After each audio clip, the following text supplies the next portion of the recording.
काल चक्र अपनी अनवरत गति से प्रवाहित होता रहता है। अनगिनत आत्माएं इस धरती पर आती हैं और चली जाती हैं, किंतु प्रत्येक आत्मा विश्व के लिए प्रेरणा नहीं बन पाती। परंतु काल चक्र की इसी निरंतर यात्रा में एक ऐसा पुण्य क्षण आया जब एक दिव्य आत्मा ने इस पावन धरा पर अपने मंगल चरण रखे और धरती ने स्वयं को धन्य अनुभव किया। जी हां, हम बात कर रहे हैं सन 1939 की, जब महाराष्ट्र की पुण्य भूमि घोड़ नदी पर एक ऐसी दिव्य आत्मा का अवतरण हुआ जिसका संपूर्ण जीवन स्वयं एक तीर्थ बन गया। या वही पावन भूमि है जहां कण कण में तप की सुगंध है, जहां हवाओं में त्याग की सरगम बहती है और जहां हर क्षण सहयोग एवं करुणा की धारा प्रवाहित होती है।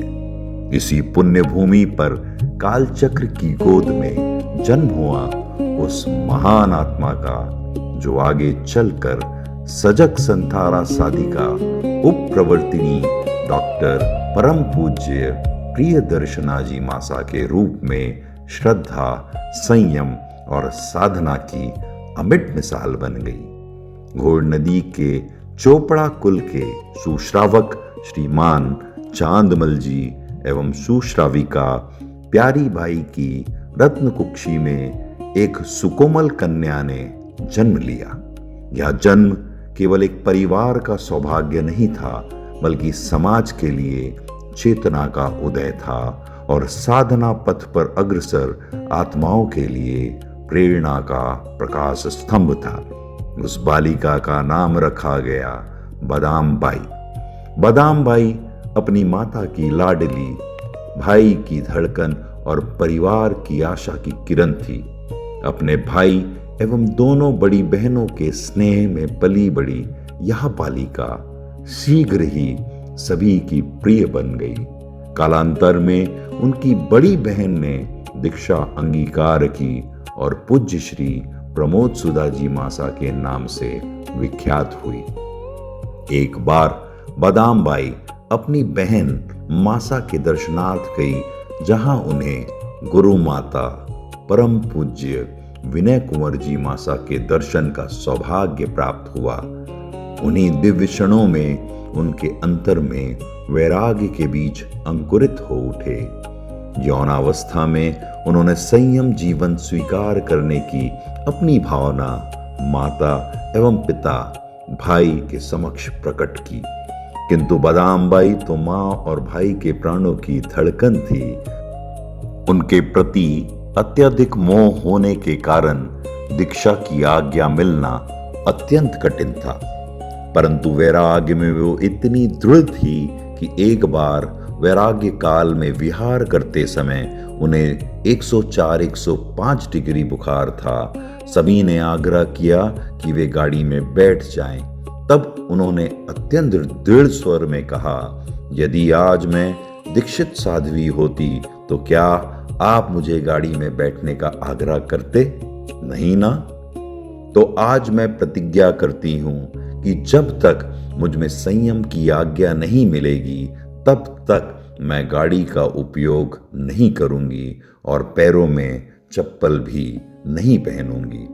इतने तीव्र बुखार के बावजूद 15 किलोमीटर का विहार किया। उनकी दृढ़ता, अटूट वैराग्य और अटल विश्वास देखकर मां एवं भाई ने अश्रुपूरित नेत्रों से दीक्षा की अनुमति प्रदान की। सन 1961 में खानदेश की जलगांव नगरी में भव्य दीक्षा महोत्सव का आयोजन हुआ। उस समय उनकी मां प्यारी बाई ने आशीर्वाद देते हुए कहा, बेटा, ऐसे संयम का पालन करना कि जन्म मरण की यात्रा से मुक्त हो जाओ। माता के आशीर्वाद तथा आनंद मोहन विनय गुरु एवं उज्जवल गुरनीसा की कृपा से गुरु माता विनय कुंवर जी मासा के मुखारविंद से उन्होंने संयम ग्रहण किया और बादाम बाई साध्वी प्रिय दर्शना बन गई। संयम ग्रहण करते ही उन्होंने ज्ञान एवं ध्यान की साधना प्रारंभ की। दीक्षा से पूर्व जिन्हें ठीक से पढ़ना तक नहीं आता था, उन्होंने दीक्षा के पश्चात पीएचडी की उपाधि प्राप्त की तथा श्रमण संघ में पीएचडी प्राप्त करने वाली प्रथम साध्वी बनने का गौरव प्राप्त किया। उनके अद्भुत पुरुषार्थ एवं प्रखर बुद्धिमत्ता को देखकर भागलपुरी यूनिवर्सिटी ने उन्हें महाप्रज्ञा पदवी से अलंकृत किया। धन्य है वह रत्न कुक्षिणी प्यारी माँ जिन्होंने 2 रत्न जिन शासन में समर्पित हुए और जिन्होंने जिन शासन को गौरवान्वित किया। उनकी बड़ी सुपुत्री पूज्य श्री प्रमोद सुधा जी मासा को कलकत्ता विश्व ज्योति विद्यापीठ से भारत माता, जीवन गौरव एवं वंदे मातरम जैसे 3 प्रतिष्ठित सम्मान प्राप्त हुए तथा उनका नाम Guinness book of world record में भी अंकित हुआ। आगे चलकर डॉक्टर परम पूज्य प्रियदर्शना जी मासा छोटे बाई मासा के नाम से विख्यात हुई। निडरता, निर्भयता, स्पष्ट वक्ता, दृढ़ संकल्प, दया, करुणा, त्याग, संयम,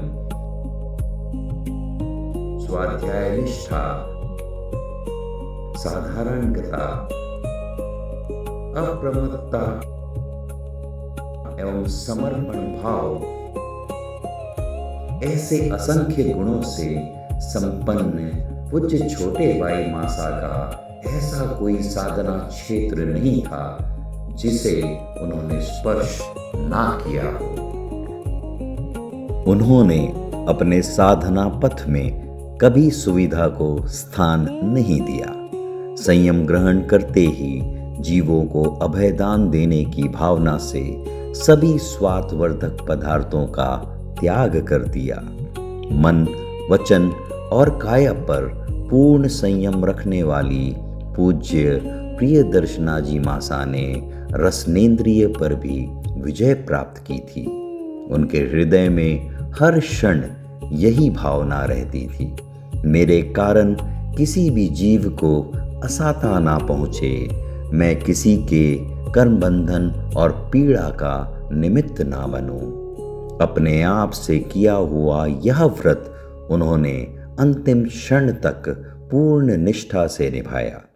संपूर्ण जीवन साधना में रत रहने वाली पूज्य श्री प्रियदर्शना जी मासा ने जीवन की सर्वोत्कृष्ट साधना संलेखना संथारा व्रत का भी दिव्य कलश चढ़ाया।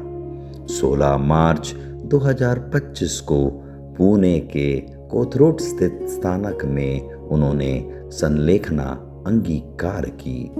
जो आत्मा अपने मृत्यु क्षण को पहचान लेती है, वह साधना की पूर्व तैयारी भी पूर्ण सजगता से करती है। लगभग 6 माह पूर्व ही उन्होंने अपनी शिष्याओं से 2 वचन लिए थे। पहला, मुझे हॉस्पिटल मत ले जाना, क्योंकि 86 वर्षों के जीवन में उन्होंने कभी अस्पताल की दहलीज तक नहीं लांघी थी। और दूसरा, मुझे संथारे के पक्षकान अवश्य करवाना। डॉक्टरों ने जहां आधे घंटे के जीवन की भी गारंटी नहीं थी, वहां उन्होंने संथारे के 68 दिन पूर्ण किए। मानो नौकार मंत्र के 68 अक्षर उनके संथारे की साधना के 68 दिवस बन गए हों। अपने साधना काल में वे प्रतिदिन ब्रह्म मुहूर्त में नौकार मंत्र की 27 मालाएं संपन्न करती थीं। उनकी यह 68 दिनों की साधना पूर्ण सजगता, समता और समाधि के साथ चली। संपूर्ण विश्व से लाखों लोग, जिसमें हिंदू, मुस्लिम, सिख एवं विदेशी श्रद्धालु भी सम्मिलित थे, उनकी इस शिखर यात्रा के साक्षी बने। उनके संथारे की साधना के आभा मंडल में जो भी पहुंचा वह निहाल हो गया। अनेक लोगों के जीवन परिवर्तित हो गए, अनेक के सपने साकार हो गए। पंचम आरे में चौथे आरे का दर्शन कराने वाला यह सजग संतारा इतिहास के स्वर्णिम पन्नों पर सदैव अंकित रहेगा। 22 मई 2025 का सूर्योदय साधना और करुणा की इस महान आत्मा के जीवन का सूर्यास्त लेकर आया। भक्तों से भगवान जुदा हो गए, शिष्यों से उनकी गुरु माता विदा हो गई, किंतु आज भी उनकी कृपा, उनका आशीर्वाद और उनकी साधना की ऊर्जा निरंतर अपने शिष्यों एवं भक्तों पर बरस रही है। ऐसी दिव्य, महान और करुणामयी आत्मा के प्रथम पुण्य स्मरण दिवस पर हम सभी श्रद्धा, भक्ति और आस्था के साथ उनके चरणों में वंदन करते हैं, नमन करते हैं तथा यही प्रार्थना करते हैं कि हमारा जीवन भी आपके समान साधनामय, आराधनामय एवं कल्याणकारी बने।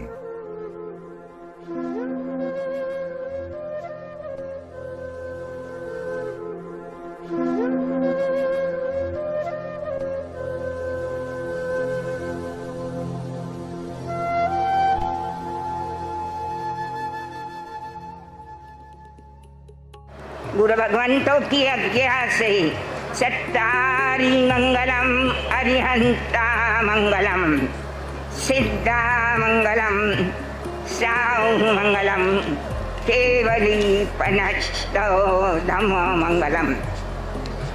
सत्तारी लोकोत्तमा, अरिहंता लोकोत्तमा, सिद्धा लोकोत्तमा, साहु लोकोत्तमा, केवली पनतो धम्मो लोकोत्तमः। चत्तारि शरणं प्रपद्यामि, अरिहन्ते शरणं प्रपद्यामि, सिद्धे शरणं प्रपद्यामि, साहु शरणं प्रपद्यामि, केवली पन्नतं धम्मं शरणं प्रपद्यामि।